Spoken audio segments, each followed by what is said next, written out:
آلاف مؤلفة مئات الآلاف ما تكونش أمورها منظمة وما تعرفهاش وين السكن متاعها وما تعرفهاش كيفاش باش تتحرك أمنيا واللي تحب أنت وتنظيميا، يلزمك تنظم الأمور هذه.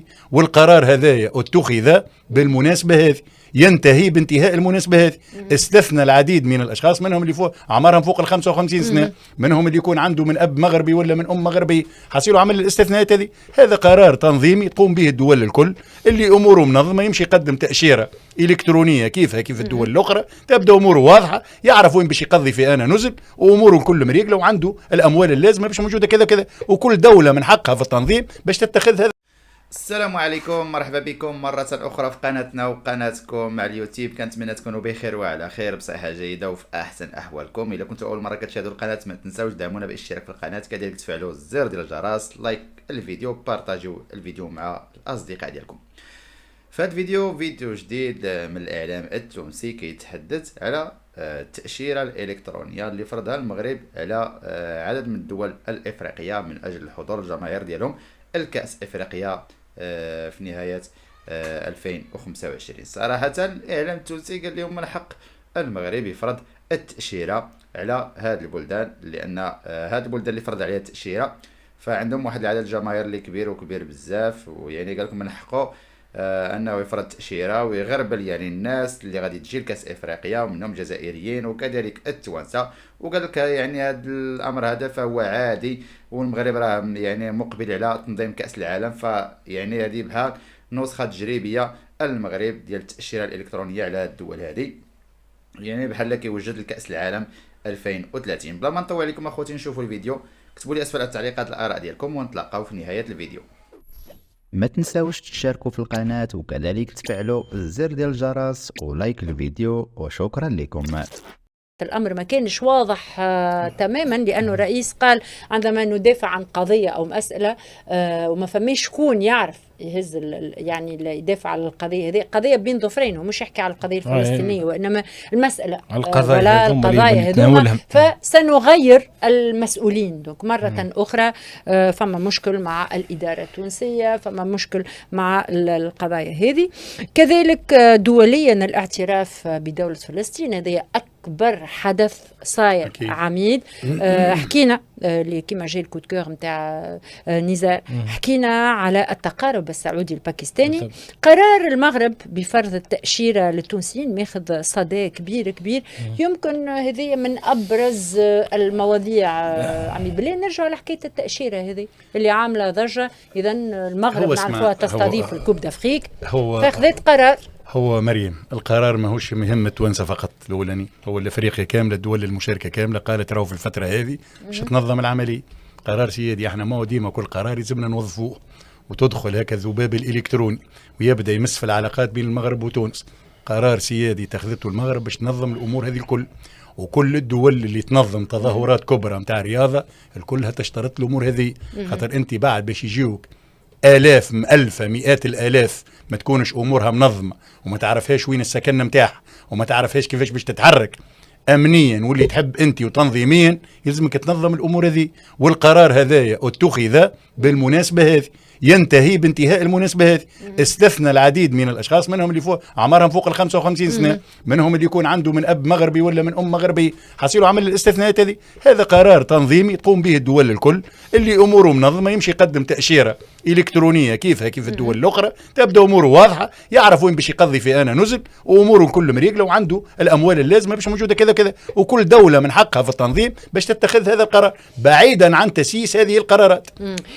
بشأن التأشيرة الإلكترونية، هذا ما جاء من القنصلية العامة للمملكة المملكة المغربية بتونس. تخبر القنصلية العامة للمملكة المغربية بتونس أنه في إطار التحضير للدورة 35 من بطولة كأس أفريقيا كان ماروك 2025 التي ستحتضنها المملكة المغربية من 21 جانفي، هم يقولوا جنبر 2025 إلى 18 يناير 26، فإن السلطات المغربية اعتمدت بشكل استثنائي ومؤقت.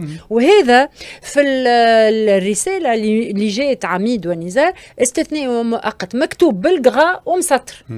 التأشيرة الإلكترونية AEVM على مواطني الدول المعفية من التأشيرة الدخول إلى المغرب، ويشمل هذا الإجراء المؤقت مواطنو الجمهورية التونسية الشقيقة. وهذا يمشي كما قال العميد إلى عديد الدول اللي هما معنيين.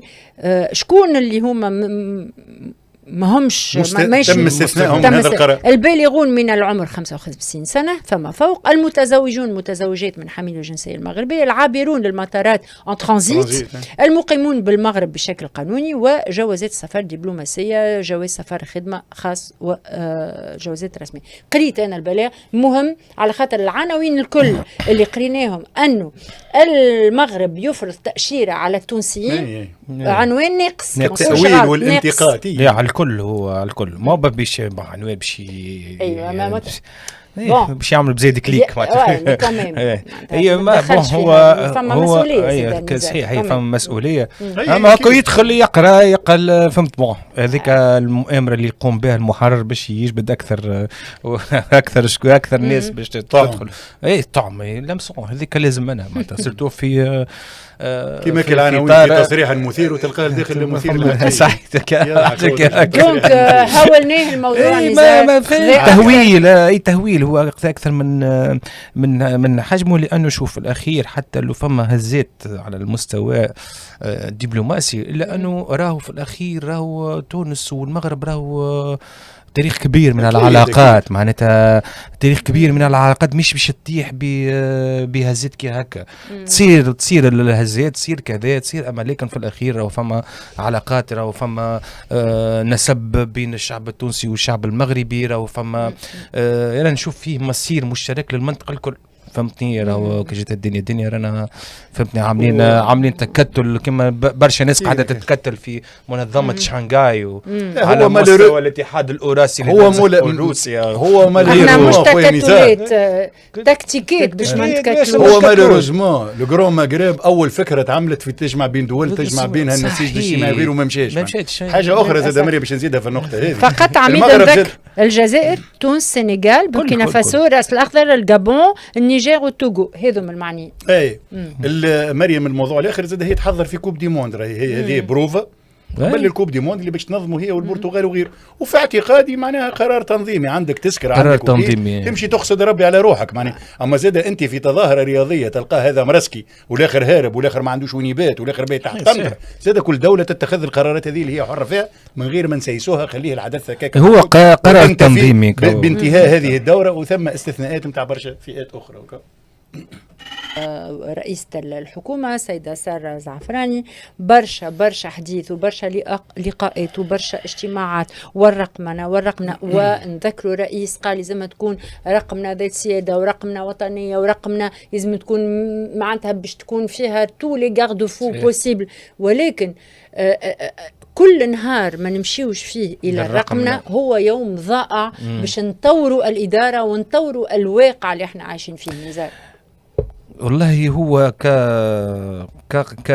كاجتماع والله أنا نشكره، لأنه شاب حط الأصبع على الداء وعلى الجرح هذا وحط الملح على الجرح، لأنه قديش حكينا فيه موضوع الرقمنة الإدارة، تحول رقمي الإدارة، تحول رقمي الإدارة. راهو هذايا راهو جات معناتها الثورة التكنولوجية الثانية معناتها منتصف التسعينات حتى يكشف المنتصف، بعد جات الثورة الثالثة، تو احنا داخلين في الثورة الخامسة مع الذكاء الاصطناعي. ومن وقتها من الألفينات، من أول الألفينات معناتها من أول القرن 21 نحكيو على الرقمنة نتاع الإدارة، لكن للأسف في اليومين هذا مازلنا توما مشينا في الرقمنة نتاع الإدارة. علاش ديما قعدنا في اللي سلوغون الكبار هذوما وما مشيناش في تطبيق فعلي للرقمنة. بون مشينا شويه مع السيرفر طاح وكذا، ما سميش رقمنة، لكن الصحيح طايح اكثر من واقف. ما مشيناش في حاجه نتاع انه بدايه يا اخي ما نجموش نعملوا احنا مشروع كبير نتاع رقمنة اداره ضربه واحده. على الاقل امشي بالسياسه ابدا بالادارات معينه صغيره رقمنها، اعمل كما نقولوا احنا ان بروجي بيلوت ولا مثلا فيل كونيكتي مثلا. نعطيك انا مثلا على مستوى وزاره الصحه، فما الحبيب ثامر، مستشفى الحبيب ثامر مشاو في الرقمنه وناجحه برشا ناجحه برشا على مستوى وزاره الصحه. علاش ما نطبقوش احنا في كل اداره من الادارات ولا وزاره من الوزارات مع الادارات اللي تحت مسؤوليتها نبداو ب ان بروجي بيلوت هذا على اساس نتمدوا في كيف. علاش نسمع انا انه فما مشروع نتاع انه الباز دوني نتاع التوانسه الكل متقسمه على الوزارات الكل باش يتم تجميعها في باز دونيه واحده، ما زلت من هيك المره نسمع بهم ثم طبقت. علاش احنا تعرف من وقتاش هذايا؟ تعرف نقول لك من وقت حكومة مهدي جمعة وعمل اجتماع يعني كنا ما نعرفش كان كنت حاضر نزار، انا كنت من بين الحضور وقدموا لنا كتاب تدب عليه تاع ثورة رقمية وتصور ثورة رقمية تيك كتاب معناتها شوف من الاخر ديجا حقنا نو مي بور تو دير يعني شوف منين علاش احنا نضيعوا. وصلنا للختام ديال الفيديو، كنتمنى الفيديو ديال اليوم يكون نال الاعجاب ديالكم. الى عجبكم خليو واحد لايك، اشتراك في القناه، كذلك فعلوا الزر ديال الجرس. كيف ما قلت لكم في مقدمه الفيديو، فهذه كتعتبر المغرب هي فرض الاشتراك الالكتروني على الجزائر وتونس ويعني وكاينوا بعض الدول الافريقيه منهم السنغال، الطوغو يعني وبعض الدول الاخرى. فهذه كي قلت لكم فهي